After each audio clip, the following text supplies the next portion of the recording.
کون سی نیند انسان کے لیے ناقض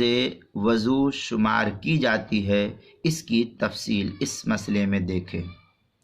چنانچہ اگر آدمی اس طریقے سے سو جائے کہ اس کے اعضاء ڈھیلے پڑ جائے، اس کے اعضاء جوارح اس طریقے سے ڈھیلے پڑ جائے اور قوت ماسکہ کہتے ہیں کہ خروج ریح قابو میں رکھنے والی صلاحیت جو ہے، جو انسان کے جسم سے ہوا نکلتی ہے، ریح نکلتی ہے، پاد جس کو کہتے ہیں، کہ یہ اگر نکلتی ہے اور اس کے روکنے پر اس کو کنٹرول نہیں ہے، اس طریقے سے اس کا جسم ڈھیلا ہو چکا ہے، تو قوت ماسکہ اس کی زائل ہو جائے، ختم ہو جائے، مثلا لیٹ کر سوئے تو اس کا وضو ٹوٹ جائے گا۔ اب لیٹا،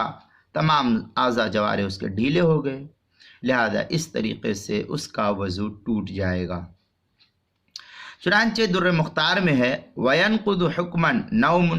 يُزِيلُ مُسْكِتُهُ ای قوت الماسکہ بحیث تزول مقعدتہ من الارض۔ اس طریقے کی عبارت در مختار کے اندر پہلی جلد صفحہ 243 جو بیروت کا چھپا ہوا نسخہ ہے، اور در مختار کا جو ہندی نسخہ زکریا بک ڈیپو دیوبند کا، اس کی پہلی جلد صفحہ نمبر 270 پر بھی اس کی وضاحت موجود ہے۔ اسی طریقے سے